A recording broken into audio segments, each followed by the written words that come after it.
क्या आपको पता है कि पाकिस्तान के प्रधानमंत्री शहबाज शरीफ भारत के प्रधानमंत्री मोदी को किस प्रकार से धमकी देते थे? जरा सुनिए। दुश्मन को पता चल सके हम खामोश तमाशाई नहीं रहेंगे और यकीनन हमने चूड़ियां नहीं पहनी हुई। ये बहुत अजीम कौम है, इस कौम ने बड़ी कुर्बानियां दी हैं। और क्या आपको पता है कि भारत के प्रधानमंत्री मोदी जी पाकिस्तान के इस बड़बोले प्रधानमंत्री को पाकिस्तान का ही भविष्य देखकर किस प्रकार से जवाब देते थे? जरा ये भी सुनिए। पड़ोस के देश के नेता, उनके हुक्मरान कहा करते थे 1000 साल लड़ेंगे, काल के भीतर कहां खो गए कहीं नजर नहीं आते। उस समय मोदी जी इसी पाकिस्तान को, पाकिस्तान के लोगों को और उनके हुक्मरानों को समझाते थे कि भारत के लोग तुम्हारे दुश्मन नहीं हैं। यहां के 125 करोड़ देशवासी है। आपका दर्द हर हिंदुस्तानी को भी अपना दर्द लगता। लेकिन शहबाज शरीफ तो भारत में जो विपक्षी नेताओं का हाल है ना, उसी तरीके से मोदी जी को पर्सनल दुश्मन मान बैठे थे। सुन लीजिए। यही मोदी है, यही हिंदुस्तान है और हम हर चीज झोंक दें अमन कायम करने के लिए। जाहिर है जब पाकिस्तान की सत्ता के शीर्ष पर बैठे नेताओं की यह सोच होगी तो क्या हाल होगा? आतंकी हमले होंगे और इसी वजह से उरी और पठानकोट जैसे आतंकी हमले हुए। लेकिन इसी का जवाब जिस तरीके से प्रधानमंत्री मोदी ने सर्जिकल स्ट्राइक और एयर स्ट्राइक के जरिए दिया, वो पाकिस्तान के लोगों को भी अच्छी तरह से पता था। और अब पाकिस्तान ने देख लिया है भारत की सेना में दम कितना है, हमारे फौजियों की ताकत कितनी है, अब परिचय करवा दिया। लेकिन मोदी जी ने सिर्फ सैन्य तरीके से ही जवाब नहीं दिया, बल्कि पाकिस्तान के लिए आगे का भी हिसाब किताब कर दिया। सुन लीजिए। उसकी हालत इतनी खराब कर दी गई है कि बड़े बड़े देश उससे दूरी बनाने लगे हैं। उसके लिए अपना रोजमर्रा का खर्चा तक चलाना मुश्किल हो गया। प्रधानमंत्री मोदी जो पाकिस्तान के लिए देख रहे थे, जो समझ रहे थे, वो पाकिस्तान के हुक्मरान छिपा रहे थे। 3 साल पहले प्रधानमंत्री मोदी ने क्या कहा था, यह आज सुनना जरूरी है। हमने पाकिस्तान की सारी हेकड़ी निकाल दी, उसे कटोरा लेकर दुनिया भर में घूमने के लिए मैंने मजबूर कर दिया था। और यही बात आज 3 साल के बाद पाकिस्तान के प्रधानमंत्री शहबाज शरीफ कह रहे हैं। इधर देखते हैं तो कर्जा, इधर देखते हैं तो कर्जा, उधर देखते हैं कर्जा, पीछे देखते हैं कर्जा। उस समय प्रधानमंत्री मोदी ने पाकिस्तान को हिदायत दी थी कि संभल जाओ वरना आने वाले दिन और बुरे होंगे। वो कटोरा लेकर के घूम रहा है, लेकिन आज दुनिया से वो आसानी से मदद भी नहीं मिल पा रहा है। पाकिस्तान नहीं संभला और आज पाकिस्तान के हालात देख लीजिए। आज हम किसी दोस्त मुल्क में जाते हैं तो वो कहते हैं ये आए हैं मांगने के लिए। टेलीफोन किसी को करते हैं तो वो समझते हैं ये मांगेंगे हमसे। आज का ये वीडियो पाकिस्तानियों को, वहां के लोगों को, वहां के हुक्मरानों को ये औकात दिखाने के लिए है कि अगर तुम नहीं संभले तो तुम्हारा भी वही हाल होने वाला है। और अब तो संभलने की बात ही नहीं रही, बल्कि उनका वही हाल होने वाला है जो इस समय इस देश के विपक्ष का है, जो मोदी विरोध को ही देश विरोध मानकर चल रहे हैं। आज कहीं राहुल गांधी जिस तरीके से भारत जोड़ो यात्रा निकाल रहे हैं, कहीं शहबाज शरीफ को भी पूरी दुनिया में पाकिस्तान जोड़ो यात्रा न निकालनी पड़ जाए। आज के इस वीडियो में इसी को डिकोड करूंगा। साथियों नमस्कार, मैं हरिश्चंद्र बर्णवाल। प्रधानमंत्री मोदी ने आखिर ऐसा क्या कर दिया कि भारत के अंदर जहां राहुल गांधी को भारत जोड़ो यात्रा निकालनी पड़ रही है, वहीं पाकिस्तान के प्रधानमंत्री शहबाज शरीफ को पूरी दुनिया में पाकिस्तान बचाओ यात्रा निकालनी पड़ रही है। आखिर ऐसी वो कौन सी नीतियां हैं? एक छोटी सी झलकियां दोनों पर। यही मोदी है, यही हिंदुस्तान है। इधर देखते हैं, उधर देखते हैं, पीछे देखते हैं। वैसे इस खबर में मैं आगे बढ़ूं दोस्तों, उससे पहले एक छोटी सी जानकारी, महत्वपूर्ण जानकारी आपसे साझा करना चाहता हूं। आप जो भी कमेंट लिखते हैं, बताते हैं, जो भी प्रतिक्रिया देते हैं मेरे वीडियो पर, उसे मैं बड़े ध्यान से देखता हूं, समझता हूं और उसे इंप्लीमेंट करने की भी कोशिश करता हूं। और आज का जो ये पूरा वीडियो है ना, वो सिर्फ एक दर्शक की वजह से बना रहा हूं। और वो दर्शक कौन है, ये कमेंट आप स्क्रीन पर देखिए। ये माई वेंचर्स के नाम से ये यूट्यूब चैनल है जिन्होंने प्रतिक्रिया दी है। Harish ji, I was watching Pakistani youtuber and one of the Paki politician named your channel, that proves your channel is popular in Pakistan as well, keep up with the good work. अब जरा सोचिए दोस्तों, ये कमेंट पढ़कर निश्चित रूप से मैं बहुत खुश हूं कि मैंने जितनी मेहनत की और आप लोगों ने जिस प्रकार से प्यार दिया, आज ये चैनल पूरे देश ही नहीं बल्कि पाकिस्तान में भी देखा जाता है। वहां के यूट्यूबर हों, वहां के नेता हों, उन्हें भी ये चैनल पसंद आता। और इसी वजह से आज का ये वीडियो मैंने विशेष तौर पर उन सभी लोगों के लिए तैयार किया है। और यकीन मानिए, इस वीडियो में जो कुछ भी दिखाऊंगा वो बड़ी मेहनत से तैयार किया है। घंटों के वीडियो देखने के बाद एक एक बयान निकालने की कोशिश की है पाकिस्तान के नेताओं की, भारत के नेता की, भारत के नेता मतलब प्रधानमंत्री मोदी की, जो पाकिस्तान पर दी गई है। और आप ये समझ लीजिए कि इस समय मोदी जी पूरे पाकिस्तान में छाए हुए हैं, हर जगह छाए हुए हैं। बड़े बड़े लोग जो पाकिस्तान के हैं ना, वो इस समय मोदी के पुराने बयान को निकालकर शेयर कर रहे हैं। और यही नहीं, पाकिस्तान का एक बहुत बड़ा अखबार है दैनिक एक्सप्रेस ट्रिब्यून। इस अखबार ने प्रधानमंत्री मोदी की तारीफ करते हुए संपादकीय लिखा है। ऐसा पहली बार हुआ है कि किसी पाकिस्तानी अखबार ने पीएम मोदी की तारीफ करते हुए, बल्कि किसी भी भारतीय प्रधानमंत्री की तारीफ करते हुए कोई संपादकीय लिखा हो। और इस संपादकीय में यह बताया है कि किस प्रकार से मोदी जी ने अपने नेतृत्व में देश को इतना आगे ले गए हैं। भारत की नीति आज पूरी दुनिया को प्रभावित करने वाली है। भारत का कद लगातार बढ़ता चला जा रहा है। अब यह समझना कि पाकिस्तान में मोदी जी की तारीफ क्यों हो रही है, यह कोई बहुत बड़ा रॉकेट साइंस नहीं है।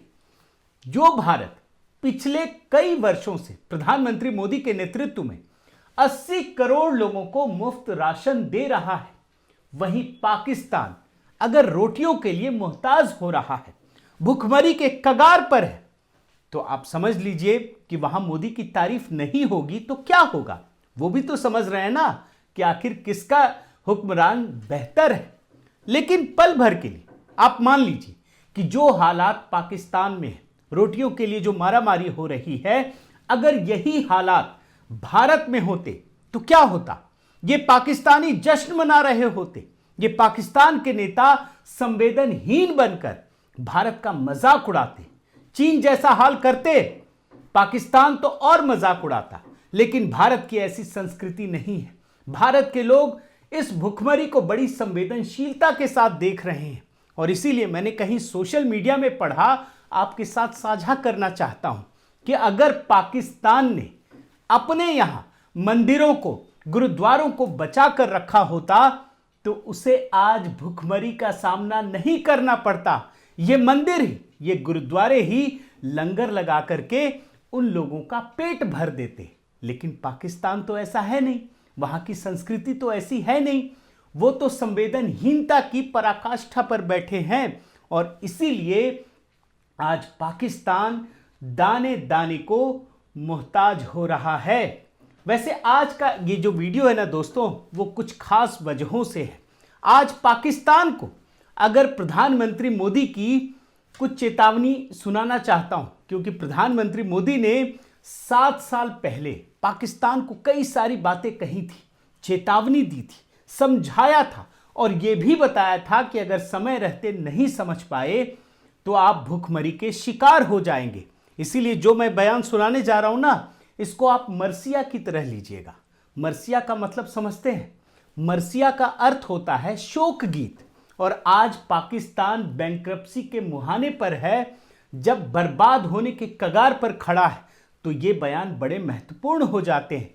7 साल पुराना बयान है प्रधानमंत्री मोदी का, जरा सुनिए आप। मैं आज यहां से सीधा सीधा पाकिस्तान की आवाम से बात करना चाहता हूं, उन हुक्मरानों से जो आतंकवादियों के आकाओं के लिखे हुए भाषण पढ़ते हैं। दुनिया को उनसे कोई अपेक्षा नहीं है, लेकिन मैं आज यहां से पाकिस्तान की आवाम से बात करना चाहता हूं। पाकिस्तान ने कश्मीर के मुद्दे पर भारत को 2 बार जख्म दिया, मोदी के शासनकाल में, उरी में और दूसरा पठानकोट में। तब भी मोदी ने चेतावनी दी थी। आप सुनिए ये बयान, ये पाकिस्तानियों के लिए आज ये बयान बहुत महत्वपूर्ण हो चले, आप भी सुनिए। पाकिस्तान की आवाम अपने हुक्मरानों को जरा पूछे कि पीओके तो आपके पास है, आप उसको भी संभाल नहीं पाते। कभी पश्चिम बंगाल, पूर्वी पाकिस्तान जो आज का बांग्लादेश, वो भी आपके पास था, उसको भी संभाल नहीं पाए। आप सिंध को संभाल नहीं पा रहे हो, आप गिलगिट को नहीं संभाल पा रहे हो, आप पख्तूनिस को नहीं संभाल नहीं पा रहे हो, आप बलूचिस्तान को नहीं संभाल पा रहे हो। ये तो आपके पास है, आपका शासन है, आप इसको भी नहीं संभाल पाए हो, और आपको कश्मीर की बातें करके ये आपको गुमराह कर रहे हैं। जब प्रधानमंत्री मोदी ये सब बातें कह रहे हैं, तो उन्हें अच्छी तरह से पता था कि पाकिस्तान का जो हुक्मरान है वो ठीक वैसा ही है जैसे भारत में विपक्षी नेता।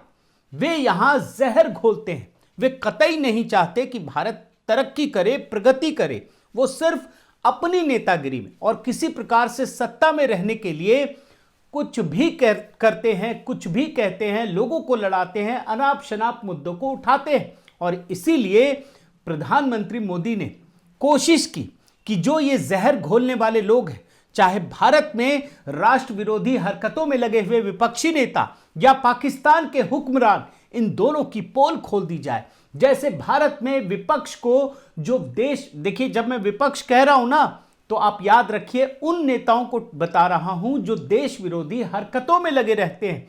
जैसे भारत में ऐसे नेताओं की पोल खोल कर रख दी, वैसे ही पाकिस्तान के हुक्मरानों की पोल खोलकर रख दी जाए। और इसीलिए 7 साल पहले का यह बयान बड़ा महत्वपूर्ण है। पाकिस्तान की आवाम, मैं आपको कहना चाहता हूं, हिंदुस्तान आपसे लड़ाई लड़ने को तैयार है। आओ आओ, हिम्मत हो, आओ हिम्मत हो, तो लड़ाई उस बात की लड़े। आइए हम गरीबी को खत्म करने का काम करें, आप अपने देश में गरीबी को खत्म करने का काम करें। हम दोनों लड़ाई लड़े, देखते हैं सबसे पहले अपने देश की गरीबी कौन खत्म करता है। आओ, पाकिस्तान की आवाम इसको पसंद। प्रधानमंत्री मोदी यही नहीं रुके। इस बात को कहने के बाद कुछ महीने बाद, 7 साल पहले की बात बता रहा हूं, जब पाकिस्तान के करीब में अपने देश के पंजाब के भटिंडा में एम्स का उद्घाटन करने पहुंचे, तब भी उन्होंने पाकिस्तान की आवाम से सीधी बात की थी। जरा ये सुनिए आप। मैं पाकिस्तान के पड़ोस में आज खड़ा हूं, तब सीमा पर खड़ा हूं, तब मैं फिर एक बार पाकिस्तान की आवाम से बात करना चाहता हूं। प्रधानमंत्री मोदी ने भले ही भारत के लोगों को नोटबंदी की भनक तक नहीं लगने दी, लेकिन पाकिस्तान के लोगों को कायदे से समझा दिया कि तुम्हारी क्या हालत होने वाली है। ये बयान भी सुनिए, 7 साल पुराना ही है। पाकिस्तान की आवाम तय करे, उनके हुक्मरानों से जवाब मांगे। अरे लड़ना है तो भ्रष्टाचार के खिलाफ लड़ो, लड़ना है तो काले धन के खिलाफ लड़ो, लड़ना है तो जाली नोट के खिलाफ लड़ो, अरे लड़ना है तो गरीबी के खिलाफ लड़ो। लेकिन ये बात समझ में नहीं आई। जैसे भारत के कुछ विपक्षी नेताओं को समझ में नहीं आती है ना, वैसे पाकिस्तान को भी समझ में नहीं आई। और आप घटनाओं को देखिए, 8 नवंबर 2016 को भारत में नोटबंदी की घोषणा की गई और इस नोटबंदी ने पाकिस्तान में फल फूल रहे आतंक के उद्योग को पूरी तरह से ठप कर दिया। आप रिपोर्ट देख लीजिए और आपको जानकर ये दोस्तों हैरानी होगी कि पाकिस्तान में जाली नोटों का व्यापार करने वाला जावेद खनानी नोटबंदी होने के 1 महीने के अंदर ही उसने आत्महत्या कर ली। आप जरा सोचिए कि नोटबंदी भारत में होती है और पाकिस्तान किस प्रकार से तिल तिल कर मर रहा होता है। वहां के एक आतंकी को, बल्कि आतंकी क्या, वहां के लिए वो व्यापारी था, उसे आत्महत्या करनी पड़ती है। ये अपने आप में बहुत बड़ी खबर है। लेकिन पाकिस्तान के प्रधानमंत्री को मोदी की ये नीति उस समय समझ में नहीं आई। वो तो सोच रहा था कि बस अपने को तो लड़ना है, कैसे प्रधानमंत्री मोदी को चुनौती देनी है। आज जब वो बर्बाद हो चुका है तब वो मान रहा है कि हमने भारत के साथ युद्ध करके बहुत बड़ी गलती की है। आप ये बयान सुनिए। We had 3 wars with India, 3.